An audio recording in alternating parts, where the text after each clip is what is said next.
your personality is different. I think you're aware your drive's different. Yep. Not everybody has that. Not everybody wakes up like Micheal Burt. A lot of people can see a dream, but they don't have the courage to go attack it. You know, I didn't build all this by saying no to opportunity.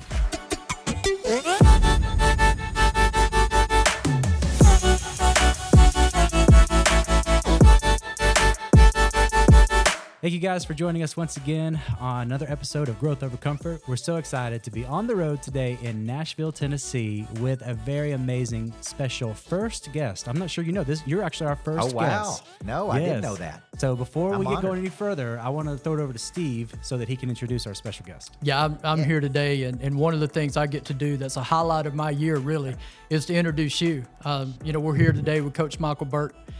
He's my personal coach. Yep. We've been together since January, and for me personally, what you've done for me, I showed up without any prey drive. You know, I was out of shape physically, I was out of shape emotionally and spiritually, and having a hard time and kind of stuck in life. And I'd never really been there to the level that I was. So I show up at an event, I see what number one a professional looks like and how they work, and it's a completely different level than what I was even used to when I was operating on level what I thought was level 10. So it's a complete change for me. So in that time frame for me, you know, I'm getting back in shape physically. I'll never be out of shape again physically coming out of this. I'm down 20 pounds. I'm going to be down another 30, you know, by the end of the year. And I'll physically I'll change. But spiritually and emotionally I've changed because I've been exposed to so many things through what you've done and how you've worked. But what's cool about what you do, and I didn't think about this until, and I won't disclose what you make, but I'll talk about Kalen DeBoer. You know, Kalen DeBoer just became the head coach at the University of Alabama, and he makes around $10 million a year, and you're on that level. And I thought to myself, you know, he's one of the top coaches, not only, you know, around, he's one of the top coaches in the world. Right. So you're literally one of the top coaches on any level in the world. So for you to be here with us today and talking with us is a huge deal. So I want to get into a couple of things. Number one, we're sitting in the greatness factory. This was a vision you had years ago. Our podcast is Growth Over Comfort. So how much growth and what had to happen for us to be sitting in this facility for you? Because you came a long way. Yeah, well, first let me say how proud I am of you. It does a coach's heart good to see the students doing right. Thank you. And you're very coachable, and you're very hungry and humble and alert and curious, and you dig in, man, and you do. You're a coachable player, right? Right. And I wish everybody was a coachable player, and they're not, but you know, the coach cannot do what they need to do. There's got to be a symbiotic relationship between the coach and the player for it to really work. And you know, it takes me back to my days when I had really great kids that I coached, and man, they would just say, "Yes, sir, man. Whatever you need me to do, I'll do it." Right. So the Greatness Factory originated when I was a high school basketball coach. Moms and dads brought their kids to me and said, "My daughter's got a lot of potential, but she's got whatever challenge, right? Confidence issue, toughness issue, a discipline issue." She said, they would say, "My daughter's got a lot of potential, but she needs something," and they would tell me what they thought she needed, right? Just like I look at my kids, you know what I'm saying? And it's like, and I would say, "Thank you for bringing your daughter to the Greatness Factory, where we are going to manufacture her greatness." I remember like it was yesterday. I would say, when I am done with your daughter, she'll be able to run for president of the United States. That's how confident your kid will be when I'm done with her. Okay? So I didn't think much about that for a long time. I just forgot it. I don't even know what happened to it. And then around 2016, for some reason, and I started having places to train people in. And I'm like, well, I need a name for the place. At first, it was called the Burt Center because this marketing guy said it's like they're going somewhere, right? They're going, he was talking like when they're telling each other, "I'm going to the Burt Center." What goes on over there? Why to get trained? And I thought, well, it's okay, but it's not really what I want. I don't know, something happened. I just started calling it the Greatness Factory. And so I've had a couple of these along the way that were smaller, mostly training facilities, nothing to the scale of this, right? And spent $100,000 in 2018 to do the plans to build a standalone building in my home city of Murfreesboro, Tennessee, and didn't really know what I was doing, but I had some capital, raised, and I went to go build it in the city. It's just, I remember it being very difficult to build it. The city said it was too modern. It was too industrial. It was too different. And they wanted me to kind of dumb it down. And I just got discouraged. And I just said, I'm not building it here. And I bought a lot for $400,000. I had the lot for years. I just sold the lot probably 2 or 3 years ago. But it kept coming back. Build a greatness factory. It's like, where am I going to build this greatness factory? And, we ended up here at the 505 because I have a place here at the 505. And one of the coolest buildings in Nashville. Actually, the tallest building in Nashville. A lot of people don't know that. They think the Batman building is, but this building is actually taller than the Batman building. It's 45 stories. And I called Tony Giarratana, who's this major developer in Nashville. He built the 505. He built the Viridian. He built Encore. I mean, it's all these cool places. And I said, man, I'm looking for somewhere to have this greatness factory. And he said, well, we've got 8,000 square foot inside the 505. And I go, man, I'm interested. And I came down and looked at it. And I said, I'm in. And so we purchased 8,000 square foot inside this, 3 levels, and then we built it out to what you see today. When you showed up that day, how quick did that deal have to happen? The original deal, we agreed in principle to do the deal, $3.6 million to purchase the space, but it was not easy. It's right in the middle of COVID. A lot of stuff was going back and forth. We were trying to close it. We used a broker to kind of broker the deal with the bank. And then I was in California speaking in San Diego, I think. And I got a call, and it was Giarratana, or one of his people, and he's like, we got to close this deal in the next 24 hours or the deal's off. Wow. And this was like after we've been working on this deal for months. Wow. And I'm like, well, I'm in California. I don't know if I can get back. And it's like, it's got to be done by noon tomorrow. And he was trying to do something else. I don't know what he was trying to do, but he needed to offload this to get that, or it may have been a negotiating technique. I don't know. But I flew back in the middle of the night, and, we ended up getting the deal done about 5 p.m. the next day. This was about 5 hours behind what we thought, but it was a lot of pressure in a very concentrated period of time. And I also had to come up with $650,000 in 24 hours. In 24 hours to close the deal. Everybody can do that. Yeah. I mean, that's easy. And, it's like, well, I mean, there's a lot of things that you learn. It's like what the broker told me versus what actually happened, and the bank, the rate we started with versus the rate I got. And, and it was just a weird thing. It's like, well, I thought it was at 18%. Now the bank wants 20%. Well, 2% on $3 million goes up. It's like, I don't know. We're learning. We're learning on the job here. Yeah. But we finished the building. It's beautiful, super cool. And, it's just an incredible place to work. Yeah. And one of the things you say a lot is you talk about coming here. And, Pray Drive is one of your big deals. Yeah. And Randy's going to talk some about Pray Drive. Yep. But how this is an activator. I don't know how it couldn't be an activator with the windows and the city and the way the structure is. And to me, it's just a great place to work. It's a great place to learn. It's a great place to connect. It's exactly the way we designed it. So now that we have the asset, now it is about getting attention for the asset. Now it's about marketing. Now it's about how do we get butts in the seats here. We have people who are in the offices on level 2. We're building the lounge co-working area on level 1. We have people there using the podcast studio. It's like we're building it as we go. But the number one thing we're trying to do now is just get people in the building. Right. I have a little different question than you get. Mm-hmm. I'm a retired high school principal. Yep. I know you do some work with kids. Yep. I know that your family is really important to you. I know that you're raising kids. I also know that's not as easy as it used to be. When you talk about family, I read Natalie's book, Living with the Monster. And when I read that book, when I first picked that book up, I thought I'll just give that to Cindy, my wife. Right. And then she can read that and she'll know better how to handle me. But when I read that book, I'm like, well, that helps me understand her more. Yeah. So as your personality is different, I think you're aware of that. Yep. I think you're aware your drive's different. Yep. Not everybody has that. Yep. Not everybody wakes up like Micheal Burt. Right. Good and bad. Sure. When you're talking about family and taking care of your family and raising your kids and the importance of that, what are the biggest 3 things for you in your family and just really dealing with that whole dynamic of your personality and what your expectations are for them and what you look for in that? Well, I think about my oldest daughter, Ella Grace, that's 11. She's very driven. She's a gymnast. In her mind, it's probably not easy being my kid, because I have very high expectations. She probably feels a lot of pressure to be great. You know what I'm saying? I think just through osmosis of her being in our family and the expectation and standards that we have, you know what I'm saying? It's probably not easy doing that. And then I think about Eli, who's milder, calmer. He's got more Natalie. Yeah. Right. And then I got a two-year-old that's hardcore, man. You know what I'm saying? But you know, I grew up, you know, obviously didn't have my dad involved in my life.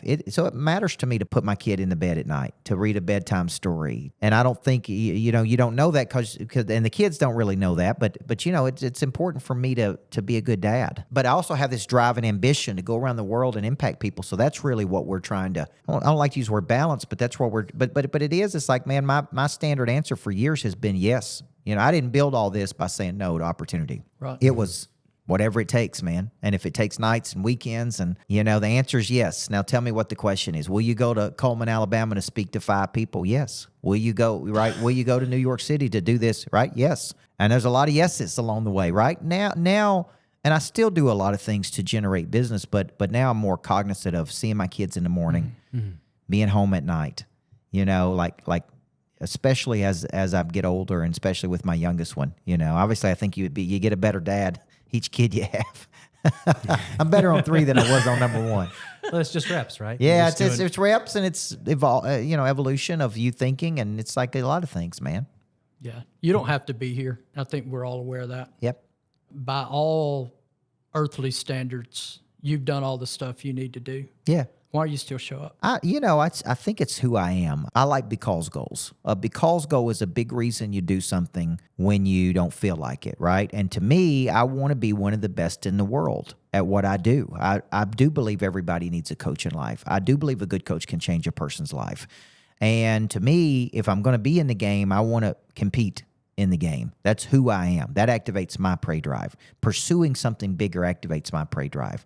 Right? I mean, yes, I have a lot of real estate assets, and on bad days, I go, man, I could just cash out all my real estate assets and go to the lake. But, you know, how long could I stay there and be happy? I got to be involved in something. You would get bored. I got to be involved in something, and that something is pursuing something bigger, what I call a level 10 opportunity. It's like, let's get up. And now, and you know, for 10 years, it was just coaching people. Like, that's all I did. Then I got involved in real estate deals. Now I'm getting involved in venture partnerships, private equity, big real estate plays. Like, it's, you know, like now I'm interested in bigger deals. But I still coach people every day, and I still enjoy coaching people every day. So, you know, as long as that is there, I told myself when I was a basketball coach, every year I would take a couple of days off at the end of the season. I'd go to the mountains and I would kind of just hang out. And, you know, I would always tell myself, if I lose my desire, then I'm out. Yeah. No matter when that is. And so for the first, you know, X number of years, day 1, you know, after day 2, I was ready to come back and be a basketball coach. Right. Except the last time I went up when I was 31. Day 1, I didn't want to talk to people. I wasn't interested. Day 2, I really didn't have a desire to come back and do it again. I mean, you know, I'd already done it for 13 years. You know, I started when I was 15. I was 31, really 16 years of my life being a basketball coach. And, you know, by day 3, I started to really worry that maybe I'm not going to get it back. And that's when I made a decision, man, this is it. I'm retiring. You know, and at 31 years old, it's like unheard of to retire at 31. Right. But when you've been doing something for 16 years, and I felt like there was a bigger play for me. It's like, hey, man, I'm ready for the big leagues, you know. And what is that big league? And it's not that not coaching basketball was great, but, you know, I was ready for a bigger deal. Yeah. Yeah. I was ready for a seat at a bigger table. Yeah. We've talked about the bigger table. Yeah. You're still, even as hard as you work and as many people as you come in contact with, you're still evolving. Oh, yeah. You're still shifting. You're still changing. Yeah. But one of the things that intrigues me is early on in our relationship, I would like to think it's just Steve Miller and you love me. Yep. But it's not. You return phone calls. You'll send texts. Yep. I've even heard you talk about people buy your books and they purchase your books, and you Yeah. take time and call the people that buy your. Where's that? Because that's unheard of. Well, On the level that you're on. I don't feel entitled to anything. You know, I was raised by a single mom who really instilled a lot of values in me, and I don't feel entitled to anything. What takes years to build up could take seconds to tear down, in my opinion. So I go to bed tired and I wake up hungry. And when a person buys my book, like I was messaging people today, I could show you where a guy buys my book, The Perfect Concept, which is my newest book coming out. I send him a video thanking him. He sends me a video back. And then I'm like, man, I'm calling you tomorrow. We're going to have a conversation. And then he books a $5,000 2-day event from a book that cost me $2 to make. And that's just pure hustle, because all the other authors, people who write books, could do the same thing I do, but they don't do it. Right. Like, when's the last time an author actually called you when you bought their book? Never. They don't. Nobody ever does. So I'm like, look, man, that's interest. That is interest. Yeah. So if you're interested in the perfect concept, or you buy The Making of a Coach, or you buy, Pray, Drive, and Flip the Switch, you're obviously interested in getting better. Now, I fundamentally do not believe the book is going to change your life. I think the book opens your mind. I think continued exposure to the person who wrote the book could change your life, which is why you need to be coached by that person. And I always use Covey as an example. 25 years old, I met my hero, which was Covey, Stephen Covey, and I studied Covey's material from 18 to 25. I went to Boston, Massachusetts to meet him in person. I got 10 minutes with him in a room, no bigger than the room we're in. And I just think about it. If he said to me, I want you to spend the next year with me, and I'm going to pour into you for a year, how much would that have accelerated my path versus just reading his books? Yeah. Because reading a person's books is, you're learning from them, but man, there's a whole lot more depth and dimension to a person than just reading their book. To me, the book is a lead generator. Yeah, for me personally, I showed up. I saw you online. You're starting to make a real move online. Yep. So I see you online. I'm reading some of your material. I sign up for an in-person deal at the lodge. Yep. And it snowed. Yep. So I'm literally a phone call with Carrie away from not being here today. Yep. Because had I not shown up, if I would have just went snow day, Yep. everybody in the South takes off on snow day. Yep. You didn't take off on snow day. Yeah. We were there. Yep. But had I not been in that room, we wouldn't be here today. Yeah. Because it was something about not your presence. It was your commitment to excellence and making sure that I was better when I left. Yeah. That changed things for me. Yeah. I have one more, and we'll let Randy talk about Pray Drive a little bit. When you talk about proximity to power, and you talk about being around people and having a seat at a bigger table, Julian Edelman talks about how it took 2 years before Tom Brady ever even acknowledged he really existed. Yeah. But in the summers and everything that he did, he would show up wherever Tom was. He would just be in the same city, and that way, if he needed somebody to throw to, he would just be there Yeah. for him to throw to. Yeah. So how important is it for people that are looking to grow and change and move to get in environments and be around people that can shift really who they are and what they do? Well, how interested, there's a difference between being interested in something and being committed to something. And I look at people who say they're interested in something, like, but then how much do they fight for that? So I look at, a guy like Mike White, who's on my team, who showed up every morning at 6 a.m. at the Greatness Factory and took a picture in front of the thing saying, man, when can I come to work for you? I'm showing up for duty, and I'm here every day at 6 a.m. You know what I'm saying? It's like over a period of time, I'm like, man, I got to check this dude out. Like, you know what I'm saying? Like over a period of time, it's like, or, Jana Creel driving 18 hours from Houston, Texas, and I didn't know she was coming. Yeah. I'm coaching, and she shows up, and she's driven through the middle of the night. She's got her sleeping bag in her car where she slept to say, man, I don't want to be in a room with this dude. Yeah. That's committed. That is a level of commitment that gets people's attention, and people are like, it's uncommon. So I see a lot of people who are interested in something. You go back to when I first got my very first job as a young basketball coach. I mean, I tell the story of literally showing up for 14 straight days every morning, and the principal gave me a reason why he couldn't hire me, because I was a kid, right? And eventually I just kind of wore him down. And eventually I get the job. And that leads to job number 2 at 19. And then it leads to job number 3 of being a head coach at 22. So it's like other people are interested and some people are committed. And that's really where you got to take it. And that's really what I gauge about people, right? Because we live in a society today where people are not that committed. Like, they want it quick. You know what I'm saying? They want to make $1 million in the first 90 days. They want to write a Wall Street Journal. It took me 18 books to write a Wall Street Journal bestseller. 18.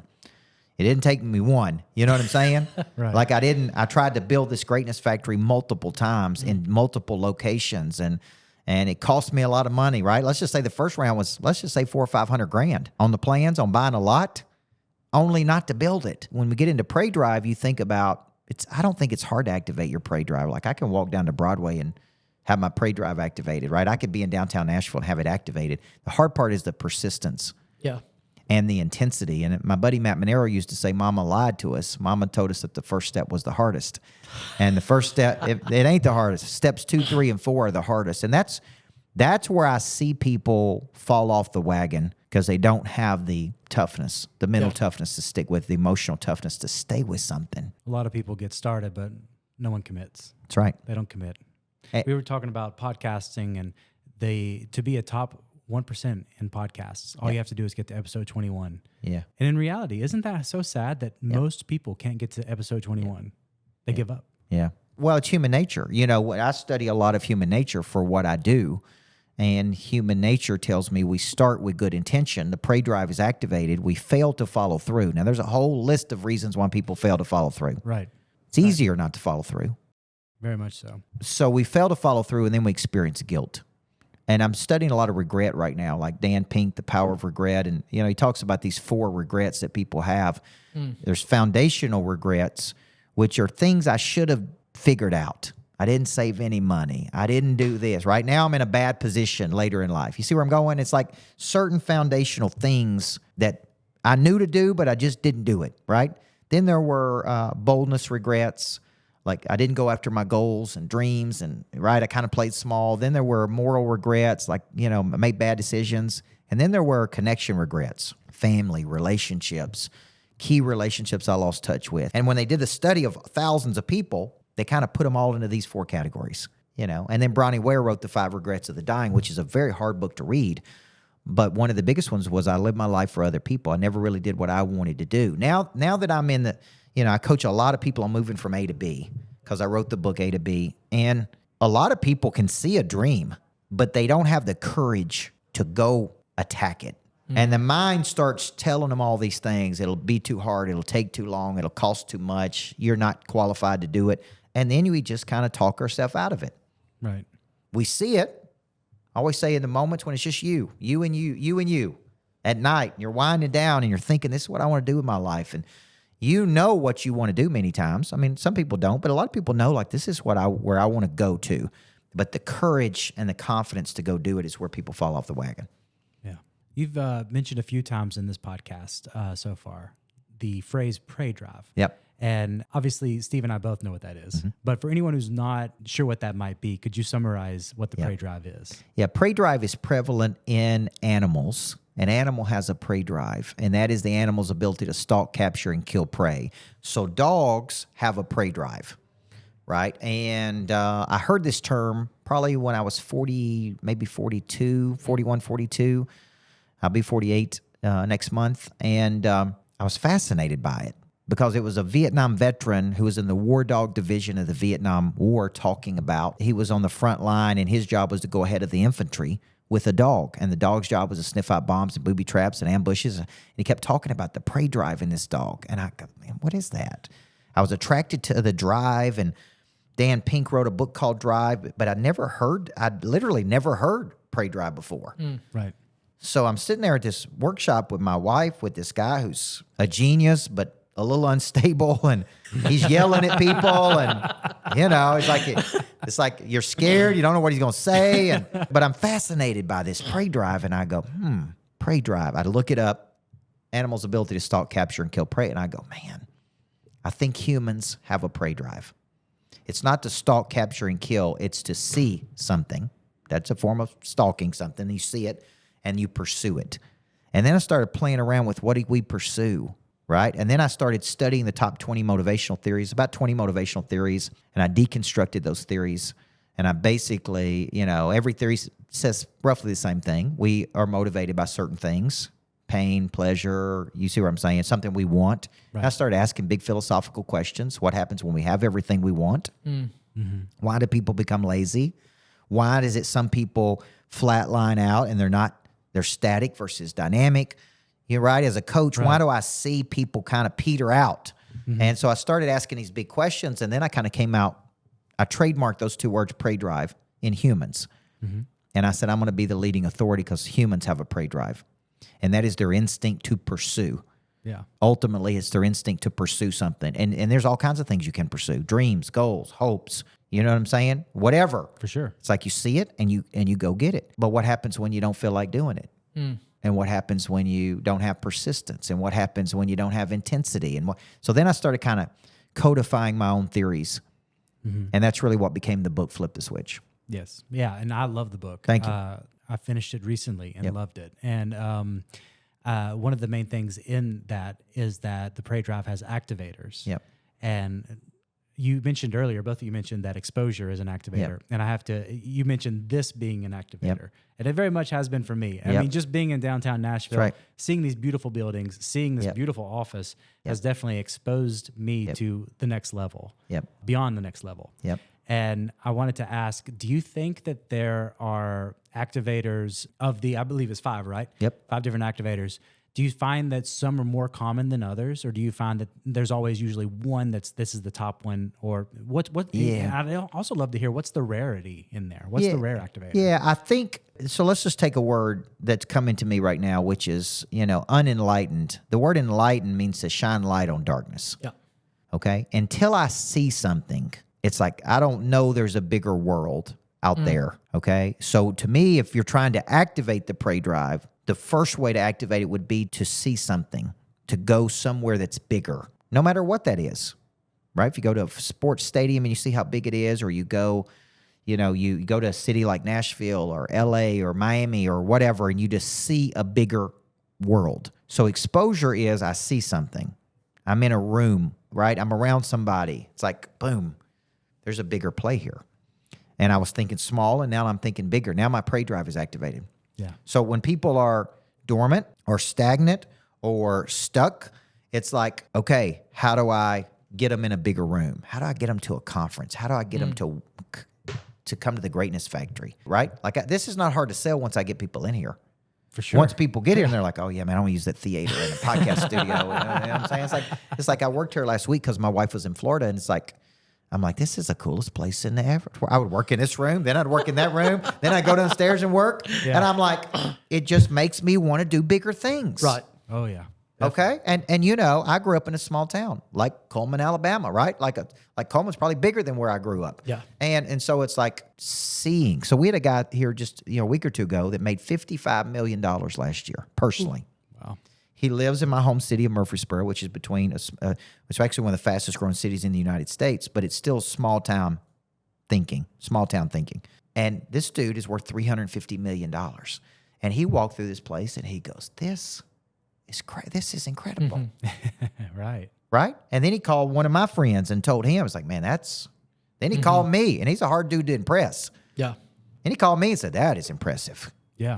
So when you do something bigger, the world recognizes that you don't just talk a good game, you actually back up what you say.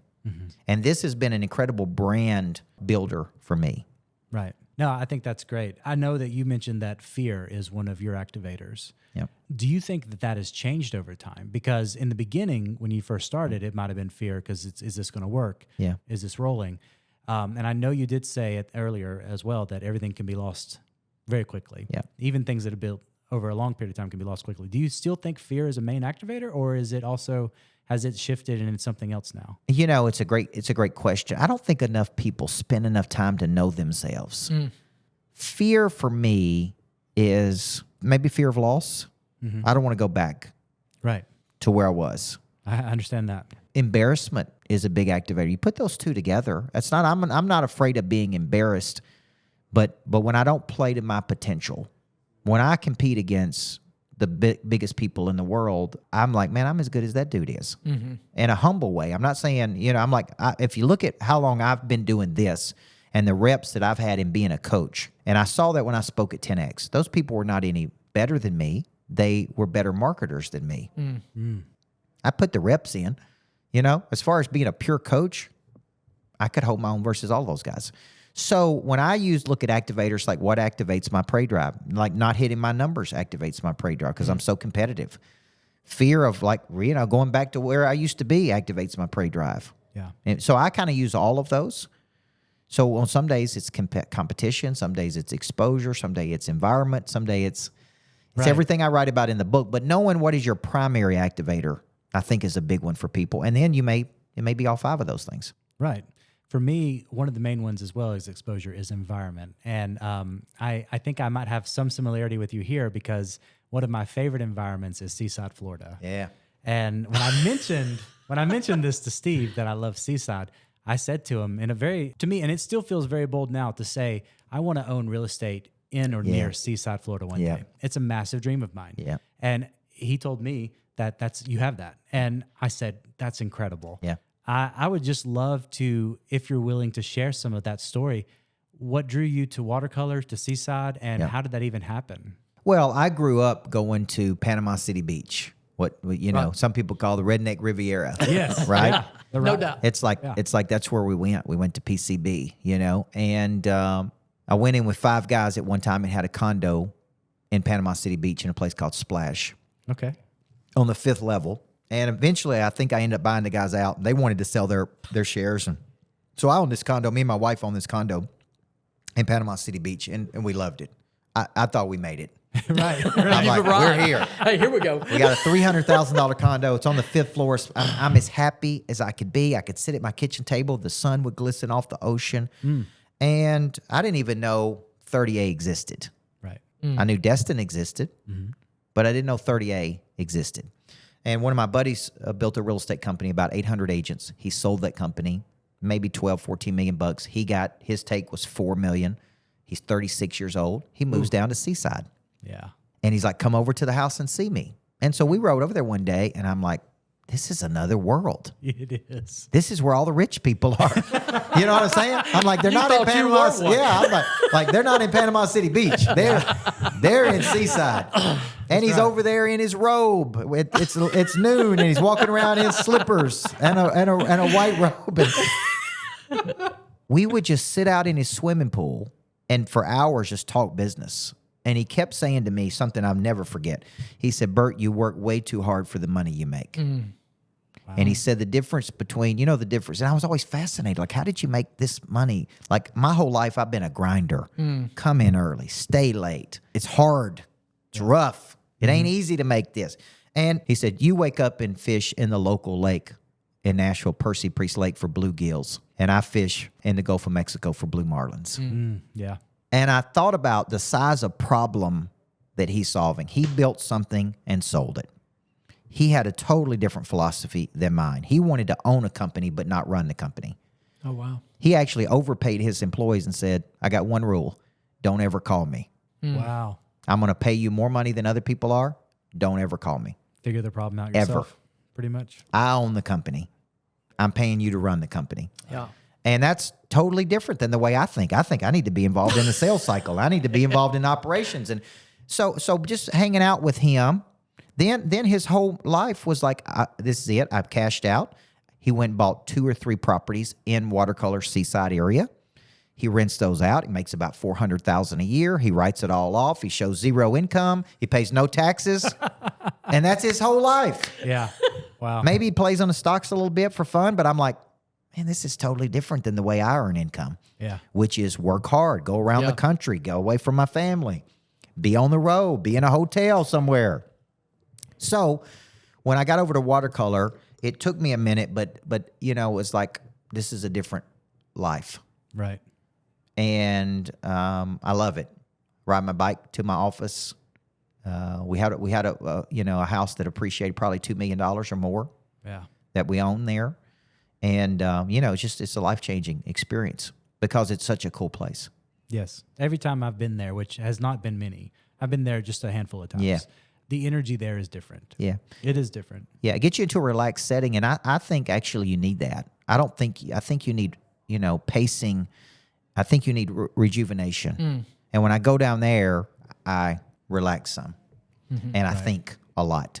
And I have an office down there, so I always say it's the coolest thing in the world to ride your golf cart to your office. For sure. And, our kids love it. My wife absolutely loves it. And I'd like to stay down. But I like winters down there. I like spring. I don't like middle of the summer. I don't like busy? sun. No, I just don't. The sun. I don't like being that hot. And so, my wife can sit at the ocean all day and be fine. Oh, yeah. I don't like that part. I like fall down there. Right. Spring down there.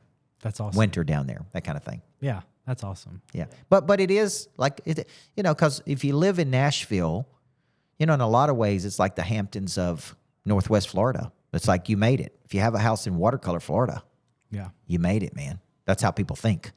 Right? And I do think there's something cool.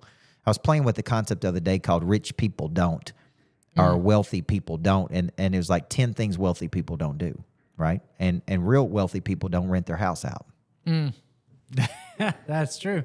And we don't rent our house down there. It's our house, right? I keep clothes down there. When I get on a plane here, we don't rent that house. There's nobody stays in our house except us. And our family members have found a way to slide in there. Of course, they all want to go down there and babysit the house. But it's so cool. The other day, for the first time, I didn't take a suitcase. I took my work backpack, and I had all my clothes down there. And I told my wife it's the coolest thing in the world.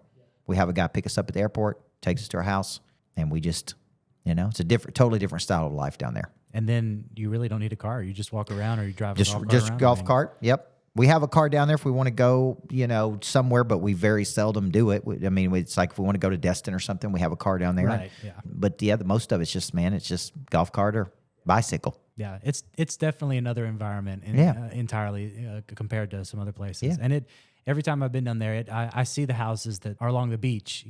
There's one specifically that it was on sale for $13 million. Yeah. And I had it, of course, marked on Zillow as a dream house. Of course. And was just watching it, and it recently sold. It's interesting. It's sold, and the lot next to it sold for $12 million. And now the person who bought it, they're selling the empty lot next to them for $7 million. There's no house on there. Yeah. It's just an empty Probably lot. a pretty good $7 deal. million. It's probably a pretty good deal to get a piece of land. Because at one time I could buy a piece of land on the ocean for $6 million. And then, if you built a $4 million house, you're in it for $10 million, right? But you're on the ocean. Right. Yeah. And I think there's a lot of benefit to being on the ocean. Although, one of my good buddies, Chuck McDowell, lives on the ocean, and he said it can be brutal, man. Just the sand and the salt water, and it can be brutal on a house up there. So I think but it's a great dream. Yeah. And it's a cool place. Yeah. Couple of real quick questions. One of them is I'm involved in the coach's locker room. Yep. Great program, unbelievable. Just the things that I'm learning in that, and I'm moving into the coaching space. Yep. And I'm going to be, not only am I going to be a better coach, Yep. I'll be one that can actually monetize when I come out of that. So not only I'll be able to coach people on a high level, but I'll also be able to get paid on that level as well, which is neat. But you got a book coming out, I believe. If there's anything that I think's missing, if there's a real gap, it's the concept. Yeah. And I hope people get that. It's hard to sell a bad concept. If you go back and look at all the great books of our time, all the way back to How to Win Friends and Influence People, Yeah. Think and Grow Rich, Good to Great, Yeah.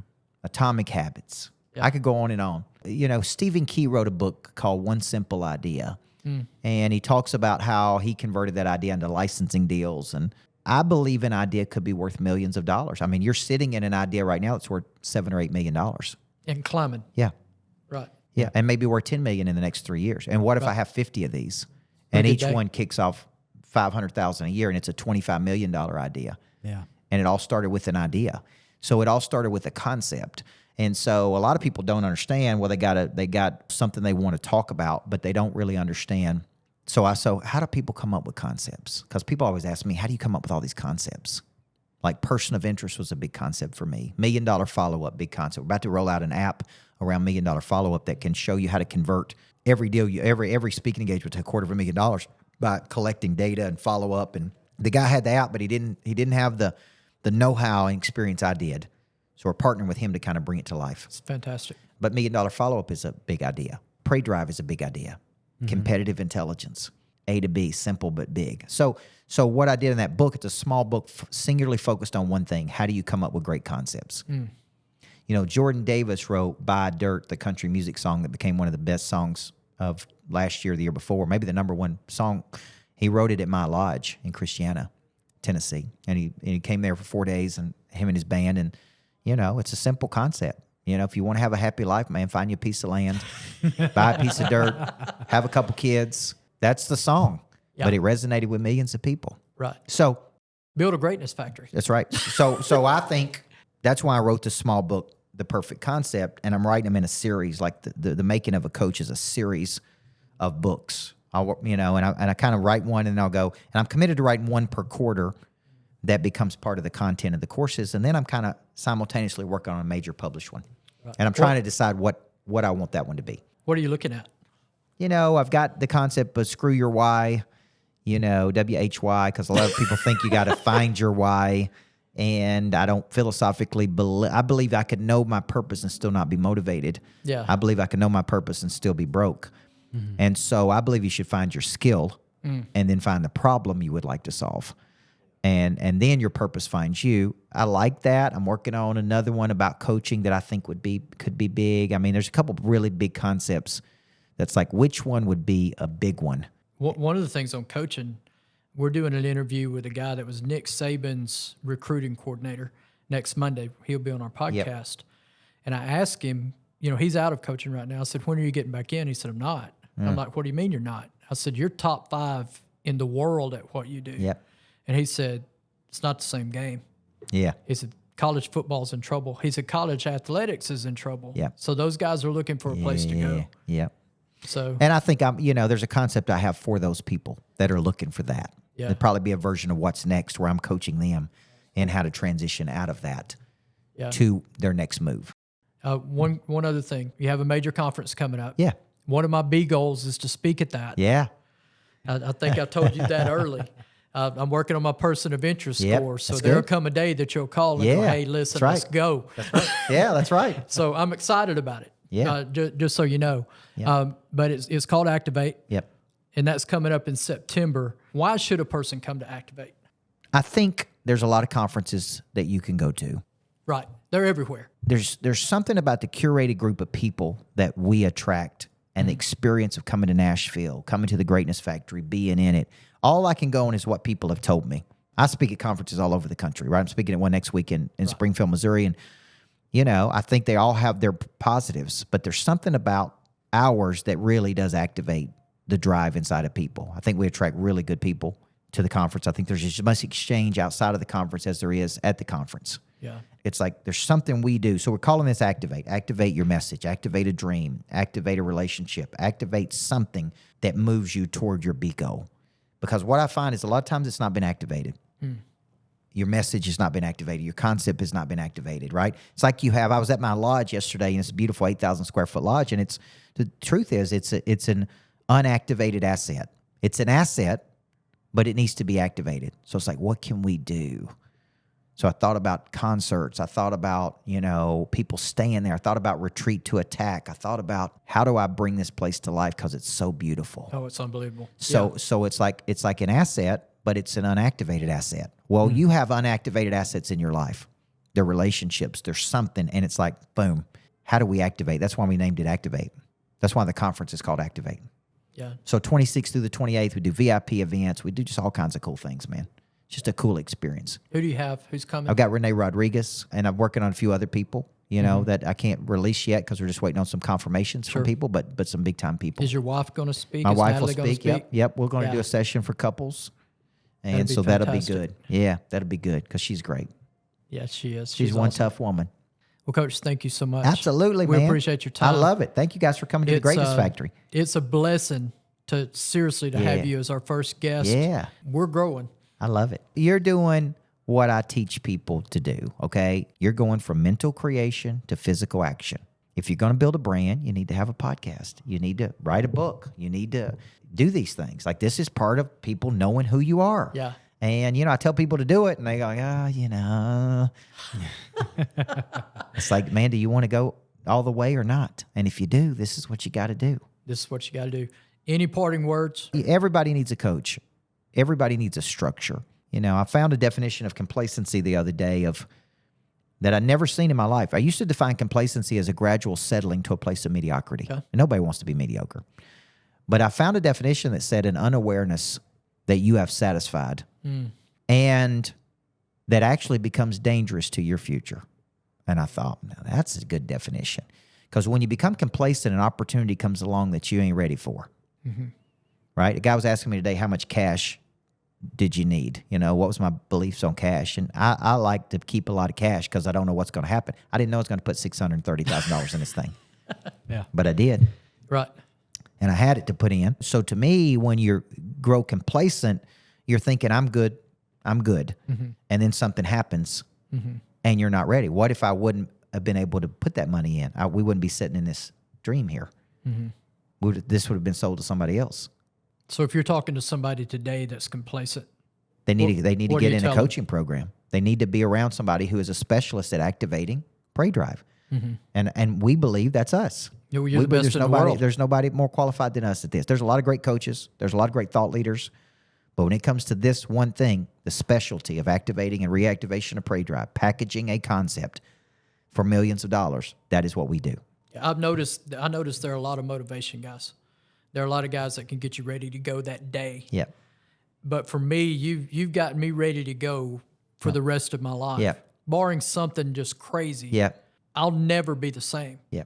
So I appreciate that. Thank you for Well, that. thank you. And I had a flash. I think we should use this podcast. I think everybody on my team should watch this, and even all of our new people should watch it because, you're a testimony to our coaching, and my team needs to see what can really happen through the coach-player relationship. So, love you guys. Love you. Thanks for having Thank me. you so much, Thank Coach. you. Appreciate you being here. Absolutely. Thank you guys so much for watching today's episode. If you haven't already, please go follow Coach Micheal Burt. All of his links to everything will be down in the bottom. So make sure you go check it out. And we'll see you guys next time. Thank you guys. Yeah, thank you so much. Big day for me. It's not every day you get to sit with your mentor. My goal in life, there are people that say that Coach Burt is the modern day Stephen Covey. I would love to be the modern day Micheal Burt one day. He's had that kind of impact on my life. So, anything that you can watch, he's incredible. And one of the things, for guys that this matters to you, his language is fun. So your kids can watch it. So it's fun. Yeah, I think that's great. And thank you, Steve, because without you, this wouldn't happen. So Great day in Nashville. yeah, go choose growth.